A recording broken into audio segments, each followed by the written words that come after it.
राजधानी लखनऊ में ठगी का एक और सनसनीखेज मामला। प्रधानमंत्री आवास योजना के तहत प्लॉट देने का झांसा देकर लोगों से हो रही है ठगी। पूर्वी क्षेत्र में लोगों को किस्तों पर प्लॉट देने के नाम पर बहुत सी अवैध कंपनियां प्रधानमंत्री आवास योजना के तहत प्लॉट देने का झांसा देकर लोगों को ठग रही हैं। इतना ही नहीं, ये कंपनियां प्लॉटिंग के नाम पर पैसा डबल करने का झांसा भी देती हैं और बाकायदा फॉर्म भरवा कर लोगों को बेवकूफ बना रही हैं। जानकारी के अनुसार इन कंपनियों के डायरेक्टर पूर्व में शाइन सिटी के कर्मचारी थे और उन पर कई मुकदमे गोमती नगर थाने में पहले से ही दर्ज हैं। बावजूद इसके ठगी करने वाले खुद का नाम बदलकर थाने के पास में ही ऑफिस खोलकर भोली भाली जनता को ठग रहे हैं, जिस पर गुस्साए भारतीय किसान यूनियन भानु के कार्यकर्ताओं ने पुलिस उपायुक्त के कार्यालय पहुंचकर एक ज्ञापन दिया, जिन्होंने ज्ञापन के माध्यम से बताया कि बिना रजिस्ट्रेशन के ये कंपनियां अवैध रूप से लोगों को आवास दिलाने के नाम पर ठगी करने का काम कर रही हैं, जिस पर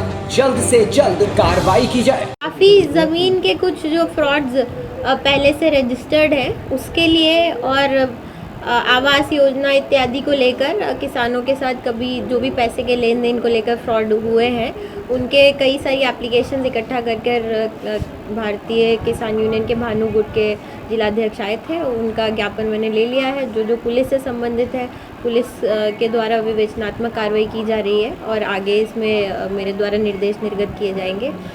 इसके अलावा उनका और आरोप थे कि कोई कंपनी जो पहले अगर फ्रॉड हो गई तो उसके बाद दोबारा रजिस्टर ना हो, तो इस सब के संबंध में आरओसी को ये हम इनका ज्ञापन आगे फॉरवर्ड कर देंगे, आवश्यक कार्रवाई है। तो प्रधानमंत्री आवास योजना के नाम पर फ्रॉड की बात सामने आ रही है। सरकारी योजना है, सरकारी विभाग द्वारा अगर इस तरह की चीज़ें प्राइवेट कंपनियाँ कर रही हैं तो उसको बताएं। ये किसी प्राइवेट कंपनी विशेष का नाम इसमें नहीं आया था। इसमें जो भी आरोप लगाए हैं वो विवेचना का विषय है, उसमें निकल के आएगा। जो भी व्यक्ति इसमें आरोपी पाए जाएंगे उनके विरुद्ध नियमानुसार कार्रवाई की जाएगी। आप किस लिए आए हैं और क्या मामला है? मैं भारतीय किसान यूनियन भानु का जिलाध्यक्ष धर्मेंद्र वर्मा हूँ। साइंस सिटी की तर्ज पे इस लखनऊ जनपद में गोसाईगंज क्षेत्र में जो पूर्व अभी आप सभी जान रहे हो कि साइंस सिटी बहुत सारा लंबा घोटाला करके हजारों करोड़ का भग गई। उनके खिलाफ 3000 से ज़्यादा मुकदमे लिखे गए। उनमें जितने भी एसोसिएट शामिल थे उन्होंने अपना नाम बदलकर फिर पुनः उसी लाइन पर काम करना शुरू कर दिया है। उसके विरोध में हम लोग आज मैडम से मिलने आए थे कि जो भी ऐसे एसोसिएट हैं उन पर कार्रवाई की जाए और उनके खिलाफ अभियोग दर्ज कर जिन किसानों का पैसा उनके द्वारा जब्त कर लिया जाता है और भग जाते हैं उस पर कार्रवाई करते हुए उनका पैसा वापस दिलाया जाए और उनको जो भी प्लाट उनके रजिस्टर्ड किए गए हैं उनको दिलाया जाए। क्या कुछ आश्वासन मिला है यहाँ से आपको? मैडम द्वारा कहा गया है कि अगर फर्जी रजिस्ट्रेशन है नाम बदलकर तो रजिस्टर्ड कंपनी को अपने यहाँ से मैं पत्र भेज दूंगी और जो भी मेरे से संबंधित है उस पर मैं उचित कार्रवाई करके आपको अवगत कराऊंगी। सर, किसानों के साथ इस तरह के काफ़ी घटनाएं हो चुकी हैं, मगर किसान जो है कहीं ना कहीं बटा हुआ है। जैसे एसोसिएशन आपने बनाया और लोग भी बटे में, हर आदमी आवाज़ तो उठाता है मगर कामयाबी नहीं मिल पाती है। कैसे देखते हैं? दरअसल उसमें कई सारी चीज़ें इन्वॉल्व होती हैं, जैसे कि किसान जब हमारे पास आते हैं या कई संगठनों के पास जाते हैं तो लगातार मांगे उठती हैं, लेकिन ये दायित्व तो प्रशासन का है। जब उसके पास पत्र पहुंचता है और पीड़ित पहुंचता है तो उसका अच्छी तरह संज्ञान लेकर अगर काम किया जाए तो मुझे नहीं लगता इस तरह कंपनियां, इस तरह फ्रॉडिया दोबारा इस तरह काम कर पाएंगी। किसकी कमजोरी नज़र आ रही है आपको? हमें तो प्रशासन की ही कमजोरी नज़र आ रही है। जैसे आपको बता दूं, यहीं गोमती नगर में बहुत सारे ऐसे ऑफिस खुले हैं जिन्होंने। लखनऊ से विनय मिश्रा की रिपोर्ट।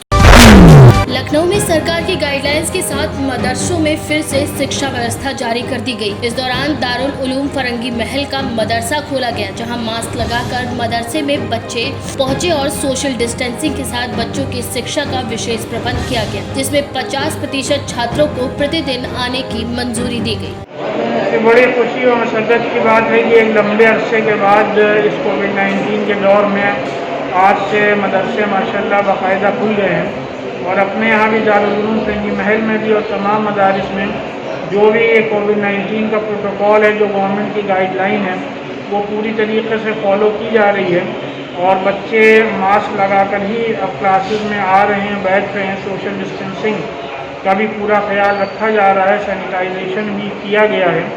और हालांकि अभी जाहिर सी बात है बच्चे कम आए हैं, लेकिन जैसे जैसे हालात बेहतर होंगे वैसे वैसे इंशाल्लाह बच्चों की तादाद में इजाफा। लखनऊ से केकेडी न्यूज़ संवाददाता विनय मिश्रा की रिपोर्ट।